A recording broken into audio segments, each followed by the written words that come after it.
This is the Mariners POSTCAST, your instant game reaction for the Seattle Mariners. Part of the Locked On Podcast Network, your team every day. Well, they don't all count the same, Chris Crawford. That's the only positive, not the only positive from today's game, but one of the very few positives. As the Mariners lose to the Los Angeles Dodgers 3-2. And the other takeaway, the Dodgers are not as bad as the Rockies, believe it or not. Oh, really?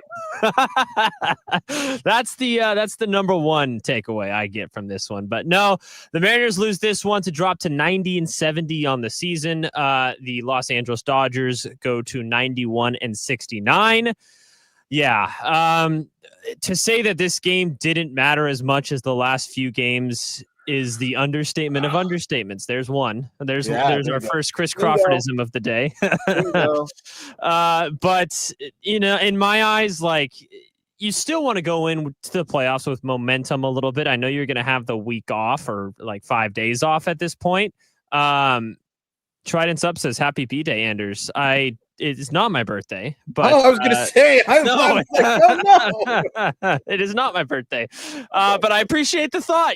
Maybe it's a belated one of those situations. I'm not sure, but the Mariners lose this one. Chris Crawford, I'm struggling to have major takeaways from a game like this where George Kirby looks pretty good.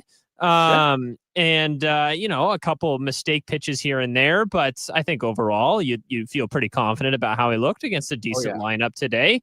But the Dodgers aren't playing for anything, and now that both the Yankees and the Toronto Blue Jays won as well, the Mariners are almost assuredly getting locked into that number 2 seed. It's not 100% yet, but I'm curious about your takeaways on this game.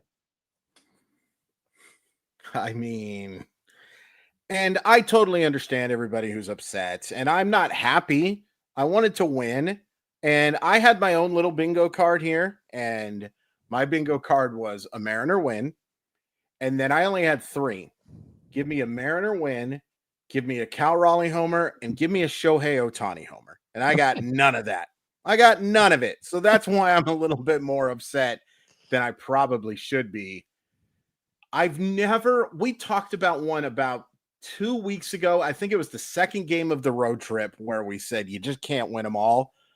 This is the most can't win them all of all can't win them alls. And yeah, it's a little disappointing that they gave up 3 runs to a lineup that didn't have Mookie Betts, that didn't have Freddie Freeman, that doesn't have Will Smith right now. It's not the Dodgers of 2024, that's to be sure. But you gave up 3 runs and you scored 2 runs against a bunch of bullpen guys. And if you want to be upset about that because the Dodgers bullpen is not exactly the strength of the team, that might be changing, by the way. There was a certain guy who pitched today in relief that, oh my gosh, that stuff is disgusting. We're talking about Roki Sasaki, of course, but I'm having a real hard time getting worked up about this one, guys. I really am. I will be disappointed and then some if they don't win at least one of these next 2. But outside of that, just stay healthy. That's probably the biggest negative that comes out of this game is, unfortunately, Josh Naylor does leave with an injury. I saw somebody in here complaining about pinch hitting for him as if Josh Naylor was fully ready to go. Please watch some of the game before coming in here, I guess, and commenting on stuff. Is that asking too much, I guess? Maybe? It's hard to get too disappointed, and you have to lose baseball games. It would be hella boring if you didn't. Yeah, and it's one of those situations where, am I weird for thinking like, now they're not going to go in with like an 18 of their last 19, or I guess 20 of their last 21 to the postseason. So I'm like, hey, now I don't feel as bad about that 6 days off waiting for the ALDS to start. So that's a silver lining if you're looking for it. But let's talk about this game in general. George Kirby goes 5 innings, 3 hits, 2 runs, both earned with a walk and 10 Ks. He does give up the home run to Kike Hernandez, who, I don't know, every time I watch him play, seems to have big hits. And then I look at his stats and he looks like a terrible baseball player. I don't know what it is. It's so weird. He's the opposite of eye test is what he is. Enrique Hernandez is the guy that you watch play and you think, man, that guy just always comes through. And then if he actually has him on your roster, you're like, boy, we can really replace this guy. We can really do better. I thought George Kirby was fantastic tonight. The first inning was the best inning I've seen a Seattle Mariner throw this year. He was absolutely painting with that fastball and threw a couple of really nice secondary pitches as well. Second inning, also good. Then in the third inning, a play that I'm not saying Gino Suarez should have made the play, but it's a play he can make. It's a play he can make. And, you know, he doesn't end up doing it. The throw ends up just being a little bit late. Yeah. And a good fastball just happens to run in on Hernandez's hands, and he puts a great swing on it. Yeah. Aside of that, George Kirby was phenomenal. And I am gaining so much confidence in George Kirby as we get deeper into the year. But I will say this too. Watching him in that first inning also gave me the, oh my gosh, this guy could be special in relief. Oh my goodness, could this guy really be something? And we should probably talk about the relievers, because my biggest concern from the pitching today, since that 2-inning effort, Eduardo Bizardo has not been the same pitcher. And maybe some of that is just, hey, you got to give up runs. You're due. You've been so good all year.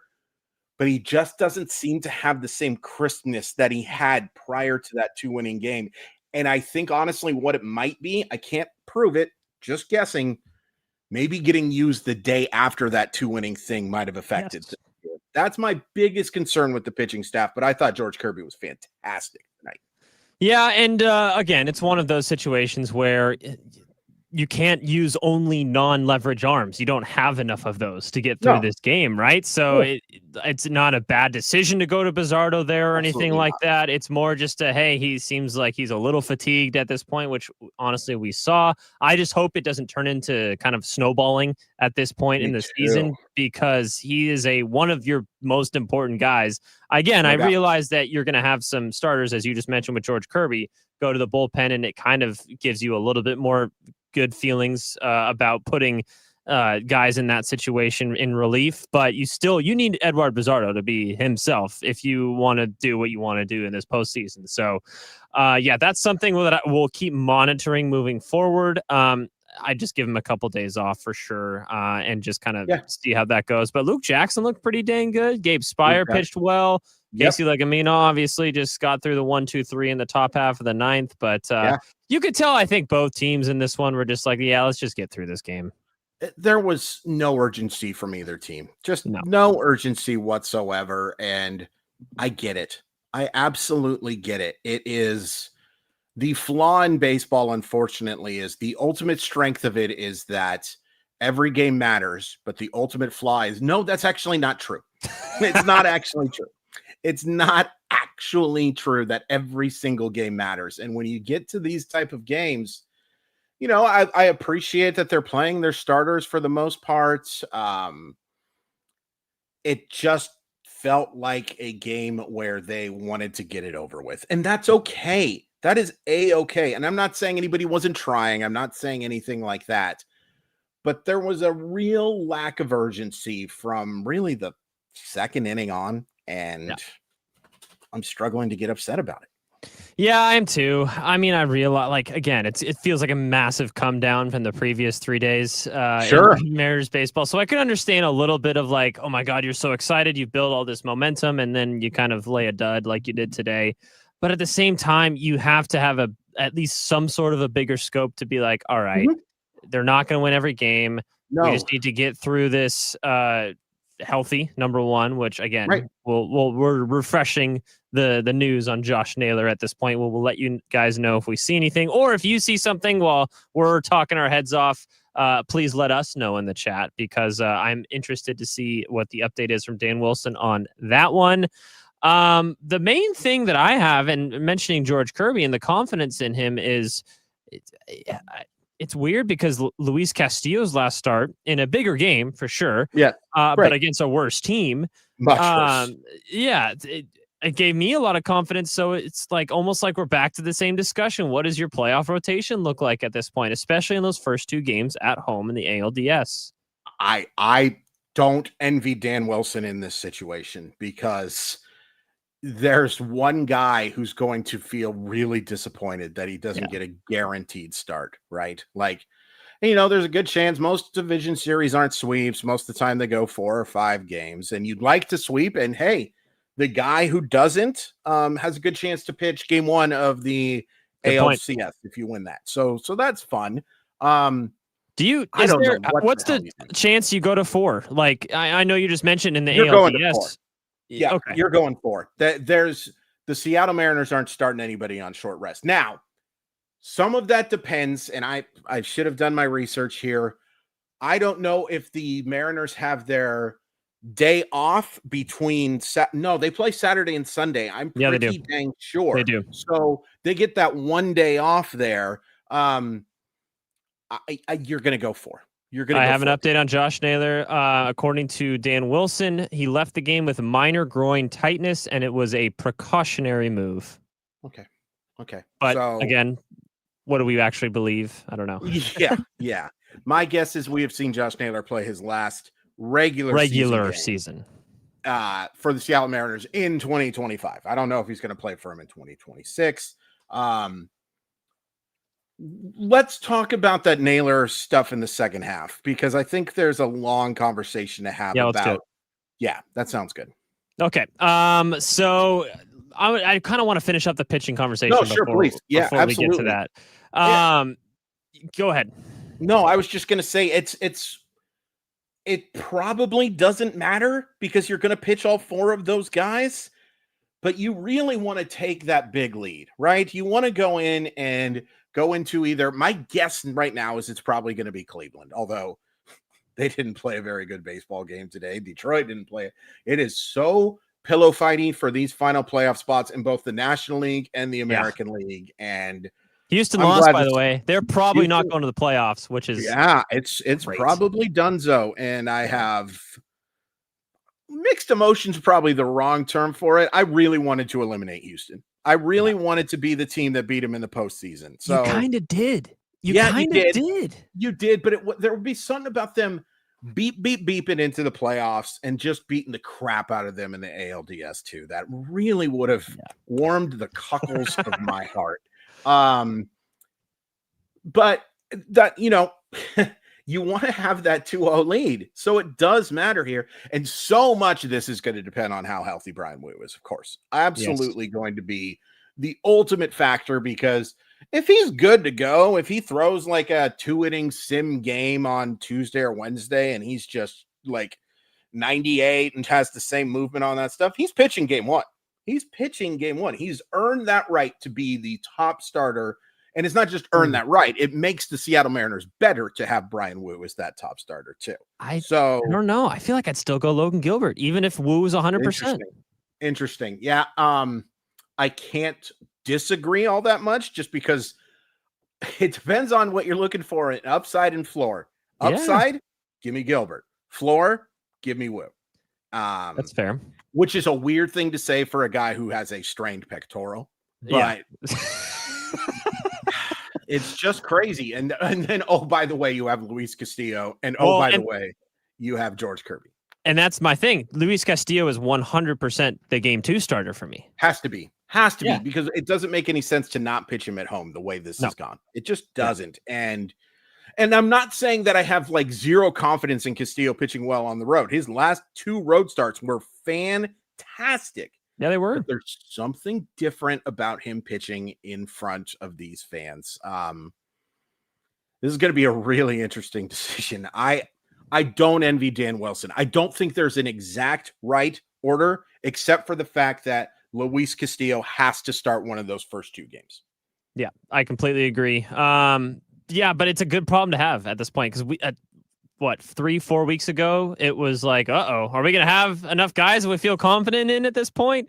Sure. And that's a position a lot of other playoff teams are in right now. So I'm happy with how that's come around. And again, we always start with the start, because that's the most important part about this team. So if starting pitching is going well, this team is going to be special come postseason time, and I'm really excited for it. So Mariners lose this one 3-2 against the Los Angeles Dodgers, drop the first game of the final regular season series at home against a National League team, which is weird to me. You should be like, I don't know why. Are the Mariners the only team not playing divisional games?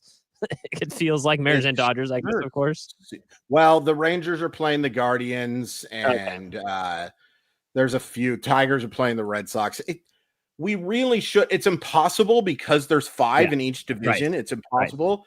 When expansion happens, we will have something where we have 4 divisions of 4, and you will have everybody finish the year with their division, and that's the way it should. Yep, absolutely. All right. When we come back, we're going to talk about the offense a little bit. There was some good, but a lot of bad as well. I think a lot of people in the chat mentioning that it looked like a lot of guys that were trying to pad their stats before the end of the season, which I don't necessarily think is a terrible thing, to be honest. There's nothing much more to play for at this point. Sure. So just that's kind of what you're playing for. Let's be completely honest. And as Chris mentioned yesterday, a lot of arbitration numbers are determined by your end of season stats. So that's the incentive at this point, and that's okay. As long as when it turns into the games do matter, you go back to complimentary, move the line, keep it going, team at bats, as they say. So I'm okay with that mentality, but that's kind of what it looked like. And I think I agree with, the consensus on that point. But we'll talk about the offense on the other side of this one. You're listening to the Mariners Postcast with Anderson Hurst and Chris Crawford.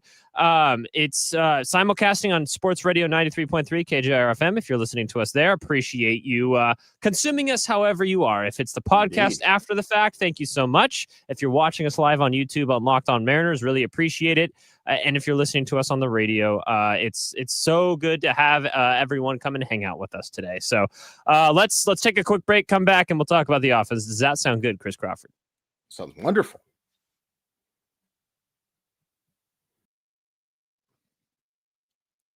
Guys, you've probably heard of Viagra or Cialis. Maybe you've even tried them. But if you're looking for something beyond the usual pill, it's time to meet Rougiet Go Long. That's exactly where Rougiet Go Long comes in. It's not just another ED pill. It's a total game changer for confidence.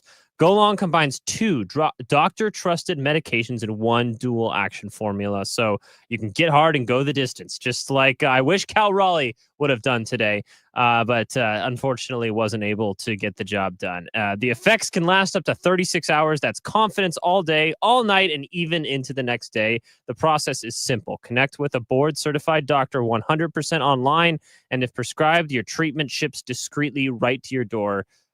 Ready to level up your confidence in the bedroom? Head to rugiet.com and use promo code LOCKEDONMLB for 15% off your first order. That's rugiet.com, promo code LOCKEDONMLB. Make sure to use our code so that they know that we sent you here on Locked On Mariners. This episode is brought to you by FanDuel. Guys, the NFL season is here, and FanDuel is making sure you're ready for kickoff with a can't-miss offer. Right now, new customers can bet just $5, and if your bet wins, you'll get $300 in bonus bets to use across the app. A lot of people think of FanDuel and they think of like one specific thing. You think, okay, I'm going to use FanDuel because that's what I'm going to play my daily fantasy sports on. Or I think of FanDuel and that's what I'm going to bet my big parlay on. Or I'm going to use FanDuel because I want to get in on the action. I have a good feeling about this game. You can do all three. There's very few places that can say that there are very few places that you can say do that, and FanDuel does it better than anyone. So if you're ready to play, download the FanDuel app now by visiting FanDuel.com to get started. That's FanDuel.com to place your first $5 bet.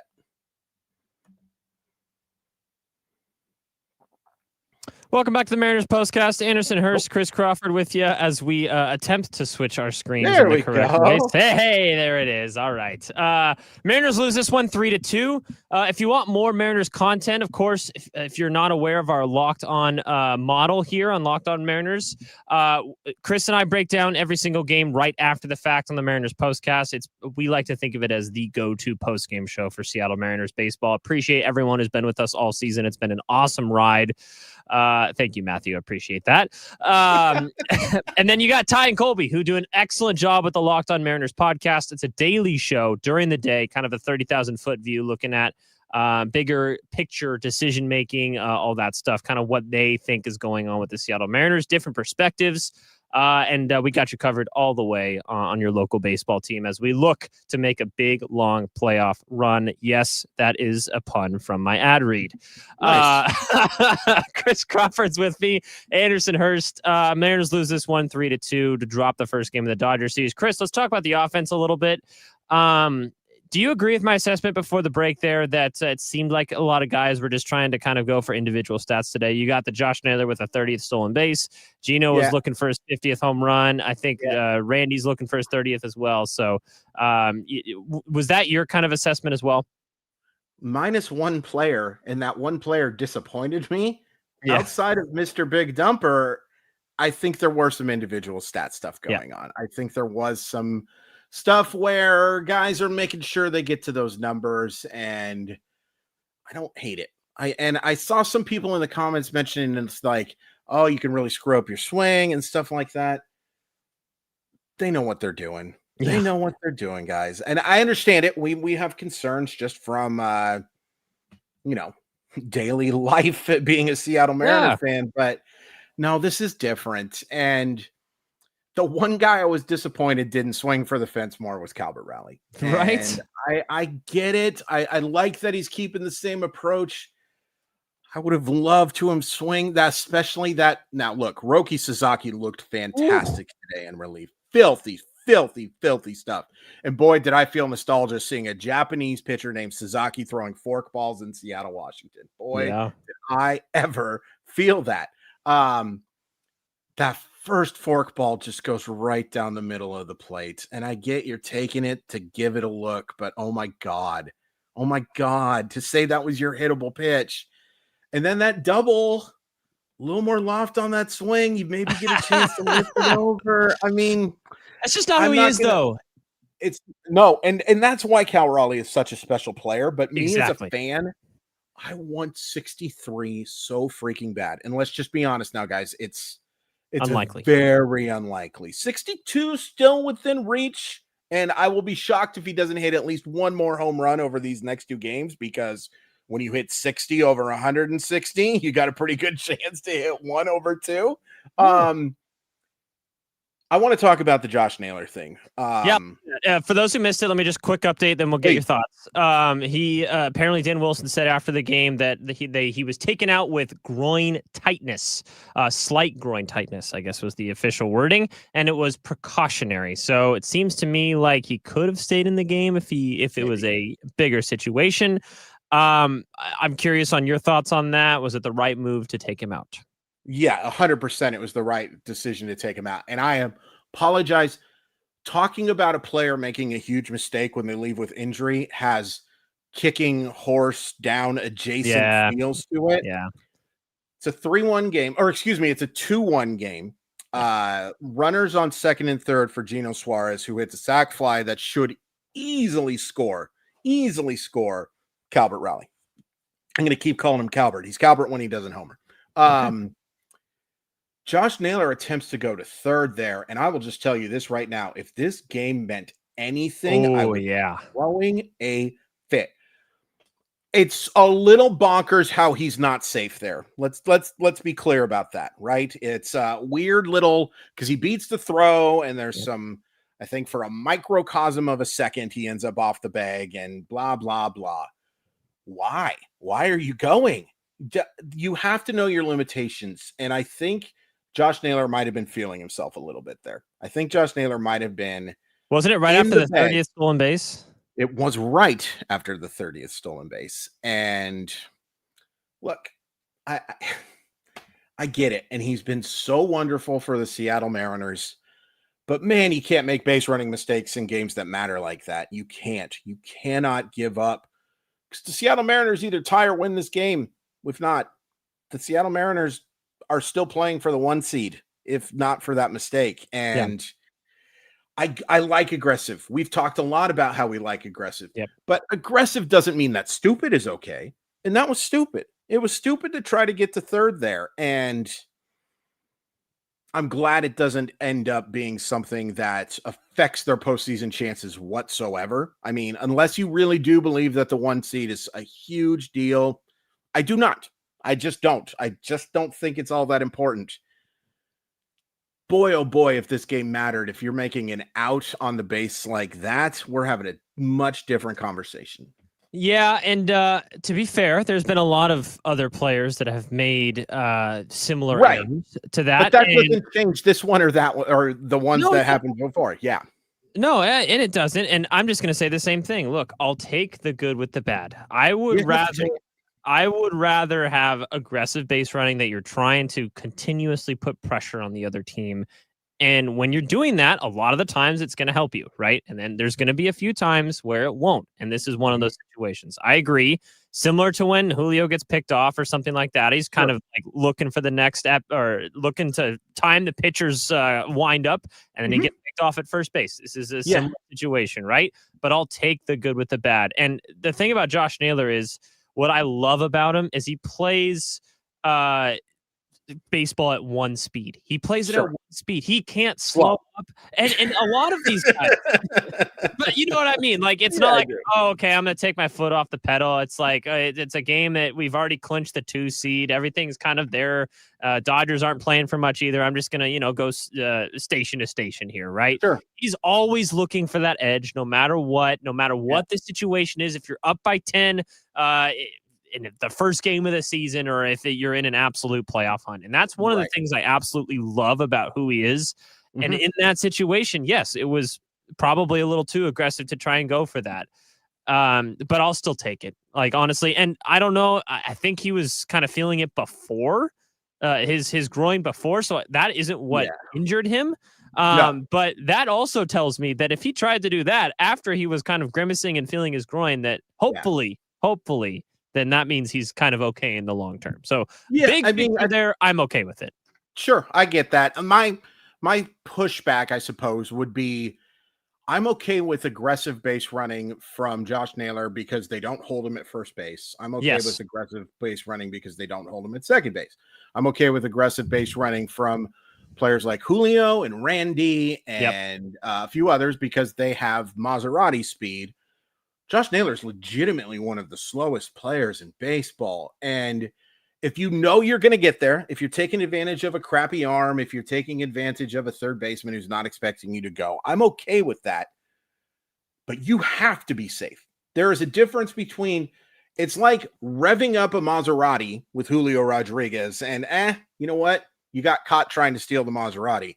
So it's a lot different than trying to steal the 1984 Ford Focus. Right? Like, it's just not the same thing to me. So it's a bigger issue for you because he's slow. That's the only reason. Yeah, it's a big issue for me that he's slow. Like, the fact that Josh Naylor cannot beat an average throw is a big problem. The reason why he steals these bases, guys, is because he gets such a good time off of the pickoff throw, and because of the fact they don't hold him. They do not hold Josh Naylor. That's what he takes advantage of. There's no not holding him on a fly ball to center field, guys. That's just not how that works.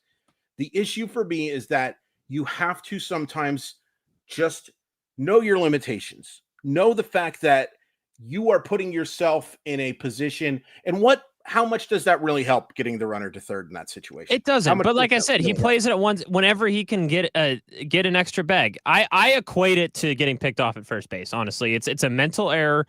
And I don't view the Julio getting picked off at first base and Josh Naylor trying to take the extra bag as any different.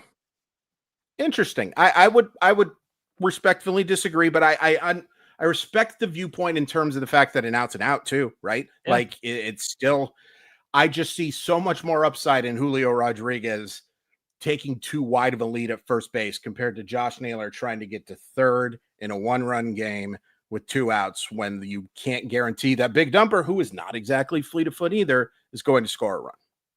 Yeah, I mean, I just don't see how it is any different. I'm just like, it's ceiling versus floor, man. It's ceiling versus floor. The ceiling of Julio Rodriguez being able to take a lead there and score on a double down. The ceiling is the same because it's both taking one base.